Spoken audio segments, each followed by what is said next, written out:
राधा राधा राधा राधा राधा राधा श्री राधा राधा राधा राधा राधा राधा राधा श्री राधा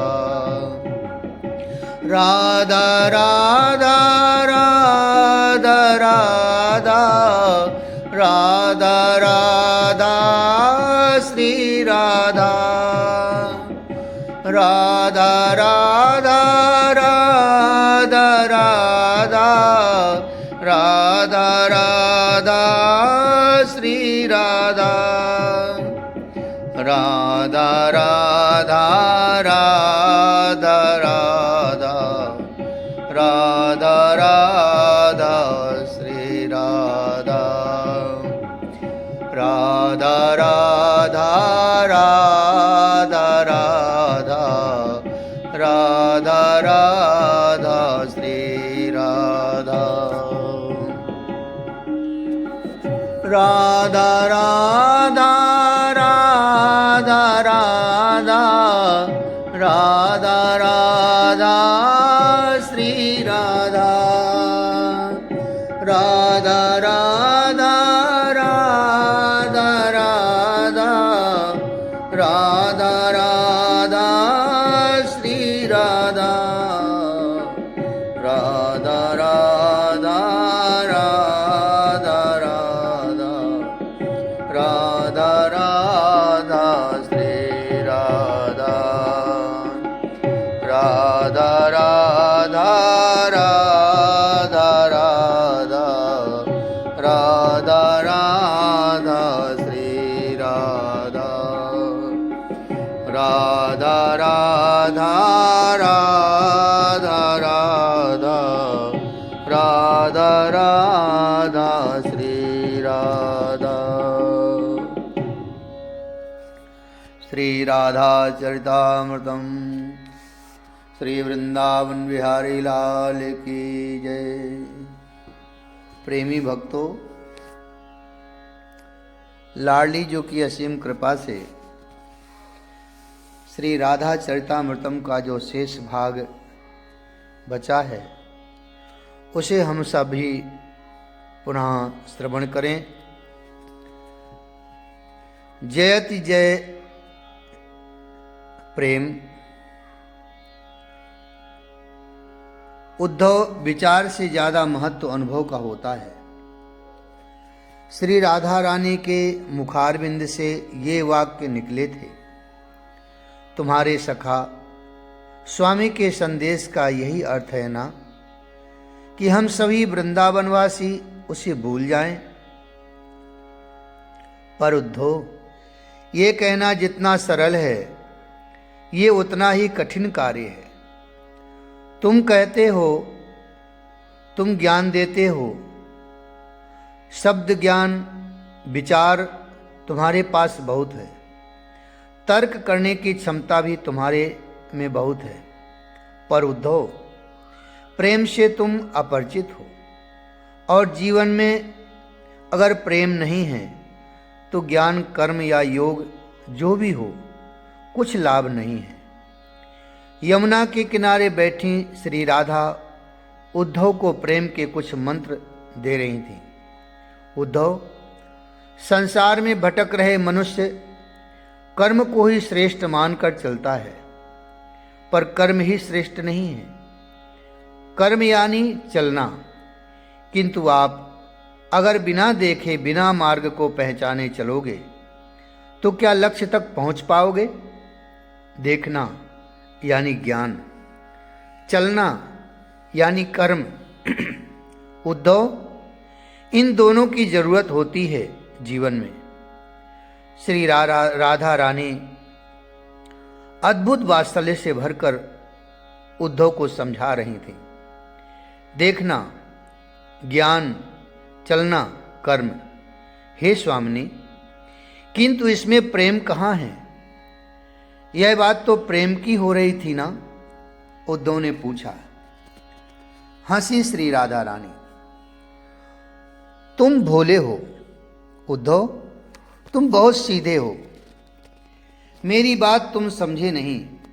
देख कर चलना ये ज्ञान और कर्म का मिश्रण है, ये आवश्यक है। पर उद्धव, अगर चलने में देखने में आनंद ना आए तो? श्री राधा रानी की ये बात सुनकर उद्धव चौंक गए थे।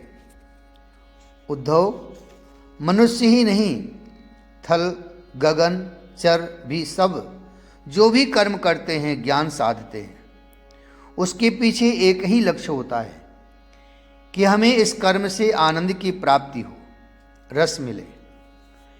ये रस, ये आनंद ही तो प्रेम है। तो उद्धव, तुम्हें मानना पड़ेगा कि हर कर्म का फल लक्ष्य रस की प्राप्ति ही होती है, यानी प्रेम की प्राप्ति। श्री राधा रानी उद्धव को आज गंभीरता से समझा रही थी। तुम कहते हो कि हम भूल जाएं श्याम सुंदर को, ये संभव नहीं है उद्धव, ये संभव नहीं है। तुमने तो देखा होगा इस श्रीधाम वृंदावन को। बताओ, यहाँ रहने वाला क्या कभी श्याम सुंदर को भूल सकता है?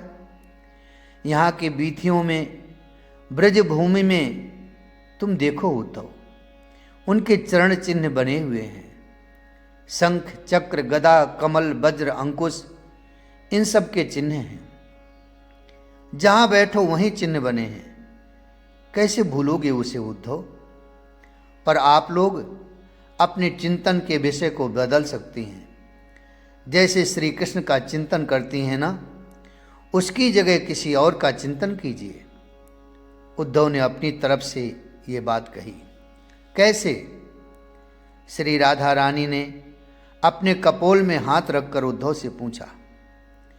बुद्धि को जगाइए और बुद्धि को समझाने दीजिए मन को कि कोई लाभ नहीं है। श्री कृष्ण के लिए इस तरह रोने से कोई लाभ नहीं है। बुद्धि की सहायता से आप इस कष्ट से दूर हो सकते हैं। उद्धव ने अंतिम प्रयास किया समझाने का। फिर हंसी श्री राधा रानी और साथ में समस्त गोपियां भी। हमारे पास बुद्धि ही नहीं है, सबने यही उत्तर दिया था। उद्धव का सिर चकराया। ये क्या बात हुई?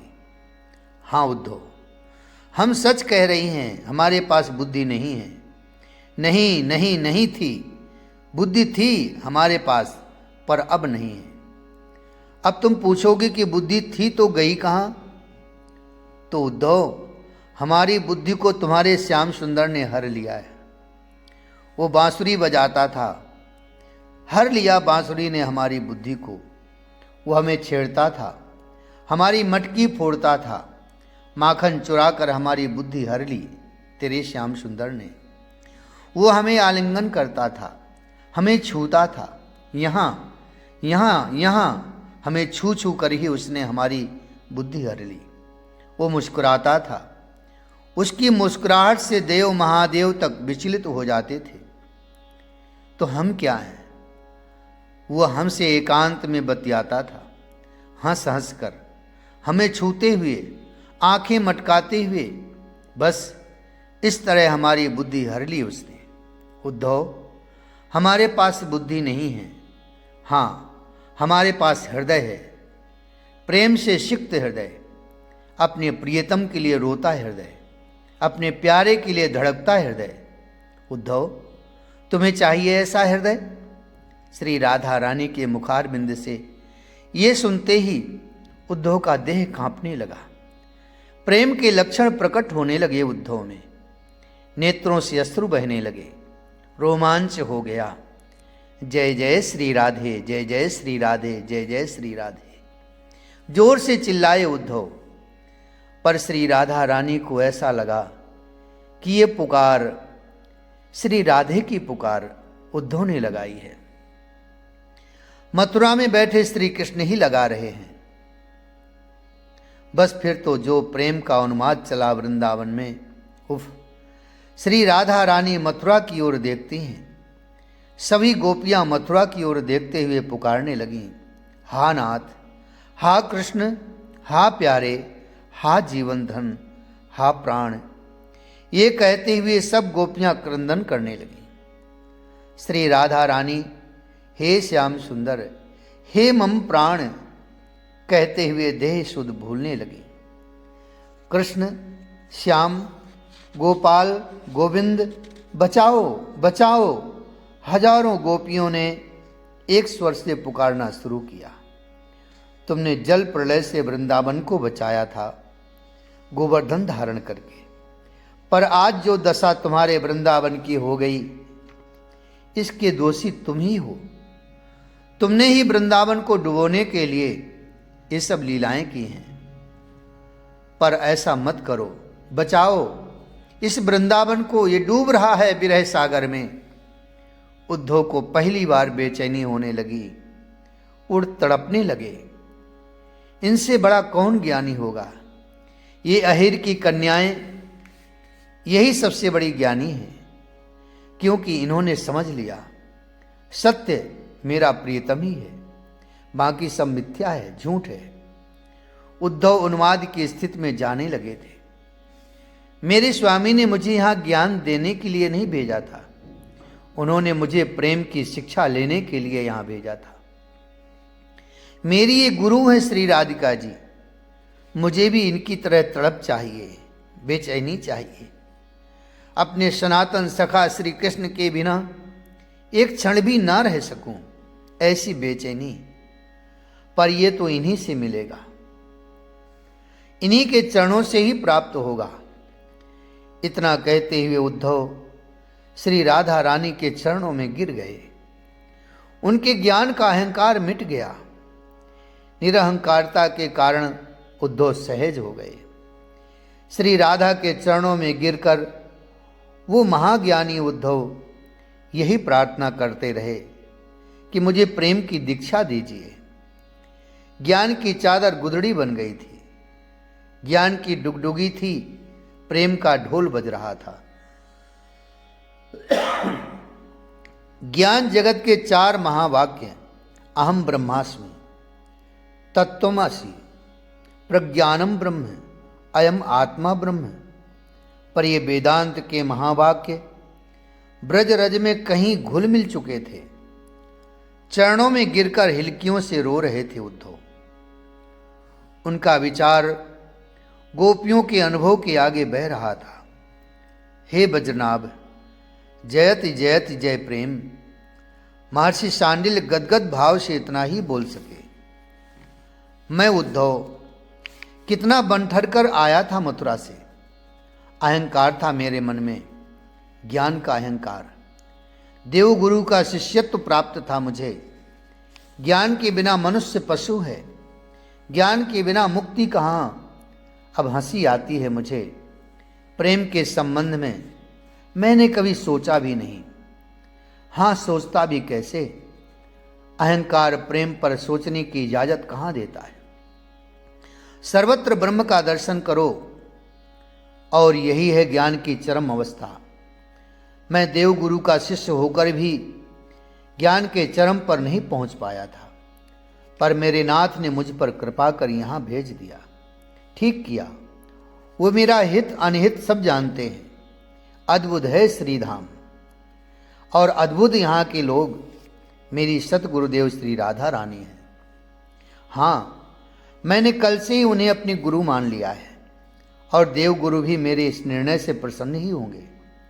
उन्हें भी कहाँ प्राप्त हुए होंगे ये चारु चरण। श्री राधा रानी के पीछे पीछे चल रहे हैं उद्धव, उनके बन रहे चरण चिन्हों को बचाते हुए चल रहे हैं। मेरे ऊपर कृपा की है मेरी गुरुदेव श्री राधा रानी ने। मुझे संपूर्ण ब्रजभूमि के दर्शन करने हैं, पर उद्धव 1-2 दिन में ये संभव नहीं है। संपूर्ण ब्रज की लीलास्थली का दर्शन करना है तो कुछ मास यहीं वास करना पड़ेगा। मेरी श्री राधा रानी ने पीछे मुड़कर मुझे कहा था, अब मुझे जल्दी नहीं है, मुझे जो पाना था उसे मैंने पा लिया। अब तो मुझे आनंद से लीला स्थलियों का दर्शन कर जीवन को प्रेम तत्व में समर्पित कर देना हो। फिर ठीक है, श्री राधा रानी ने कहा और अपने महल की सीढ़ियों में चढ़ने लगी थी। मुझे रोमांच हो रहा था उन महल की सीढ़ी चढ़ते हुए। ये बरसाना है, मेरी स्वामी बोली थी। ओह, ये बरसाना है। मैंने उन सीढ़ियों पर ही लेटकर प्रणाम करने लगा। यहाँ के कण कण से श्री राधा श्री राधा श्री राधा यही नाम गूंज रहा था। हे बद्रनाभ, उद्धव जी बरसाना आ गए थे। अब उन्हें संपूर्ण ब्रजमंडल भ्रमण करना था। जो जो लीलाएं जहाँ जहाँ की हैं उनके प्राण धन्य उन स्थलियों के दर्शन करने थे। सो श्री राधा जी और उनकी सखियां उद्धव को बरसाना ले आई थी। महल के ही अत्यंत निकट एक बाग था, श्री राधा बाग। ये बाग श्री राधा रानी की क्रीड़ास्थली थी। यमुना यहीं से बहती थी। बड़े सुंदर सुंदर वृक्ष की लताएं, वहाँ रंग बिरंगे पक्षी थे। उस बाग के मध्य में एक सुंदर सा भवन था। मेरे ऊपर कितनी कृपा की थी इन आह्लादिनी स्वामिनी ने। उसी भवन में मुझे ठहराया। ये कृष्ण सखा है। श्री राधा रानी के माता पिता वो भी मुझसे मिलने आ गए थे बाग में ही। तब मेरा परिचय दिया था श्री जी ने। मैंने उठकर उनके चरण छूने चाहे, पर कहाँ मुझे चरण छूने देते। उन्होंने मुझे उठाकर अपने हृदय से लगा लिया था। श्री वृषभान जी ने, बिल्कुल कन्हई जैसा है ना। मैं कीर्ति रानी का कहना था, माँ कीर्ति रानी का कहना था, कब आएगा कन्हई, आएगा ना। कीर्ति रानी भावुक हो गई थी।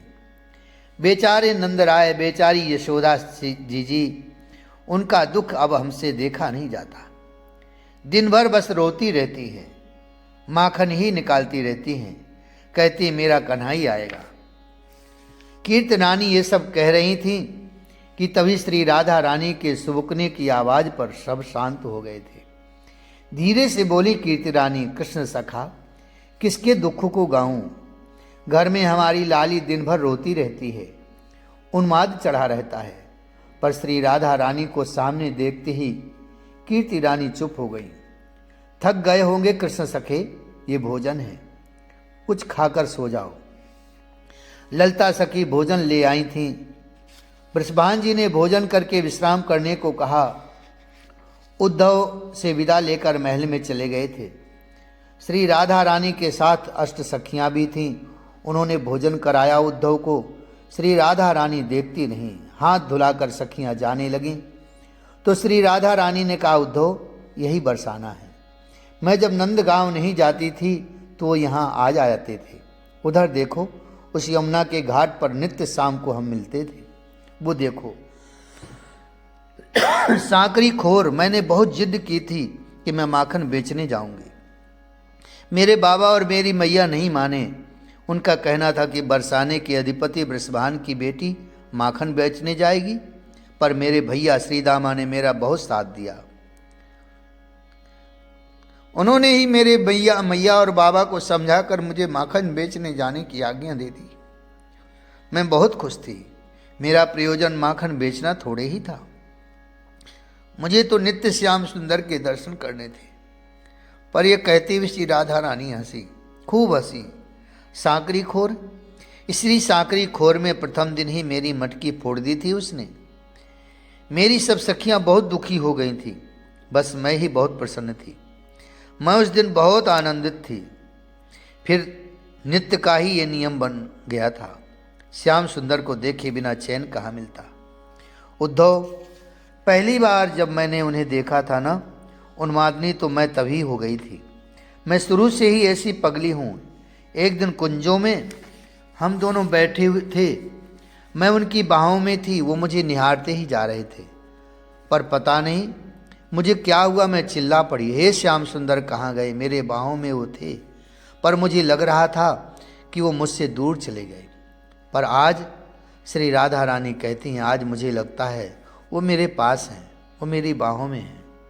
अब चले स्वामी जू, ललता सखी ने श्री राधा से कहा। उद्धव, मेरा उन्माद प्रेम मेरी प्यारी सखियों को कितना कष्ट देता होगा। ये बहुत स्नेहमयी हैं, मेरे लिए बन बन में भटकती रहती हैं। मेरे साथ अंधेरी रात में भी कहीं भी चल देती हैं। रात रात भर सोती नहीं हैं। मेरा ख्याल रखती हैं, ओह मैं इन्हें क्या सुख दे पाऊंगी। मैंने इन्हें भी सदैव कष्ट ही दिया है, मैंने सबको कष्ट ही तो दिया है, तभी मुझे छोड़कर चले गए मेरे कृष्ण। बहुत माननीय हो गई थी मैं, अपने श्याम सुंदर को भी मैंने बहुत दुखी किया। मैं जिद्दी, वो सरल कितना हाहा खाते थे, मेरे पांव तक दबाते थे वे। ओह ठीक किया उन्होंने जो मुझ जैसी को छोड़कर चले गए। इतना कहते हुए हा कृष्ण ये शब्द श्री राधा रानी के मुंह से निकला और वह मूर्छित ही हो गईं। सखियों ने उन्हें संभाला और महल में ले गई थीं। श्री वृंदावन बिहारी लाल की जय। राधे कृष्ण कृष्ण कृष्ण राधे राधे, राधे श्याम श्याम श्याम राधे राधे, राधे कृष्ण कृष्ण कृष्ण राधे राधे, राधे श्याम श्याम श्याम राधे राधे, श्याम श्याम राधे राधे। श्री वृंदावन बिहारी लाल की जय। श्री राधा वल्लभ लाल की जय। श्री राधा चरिता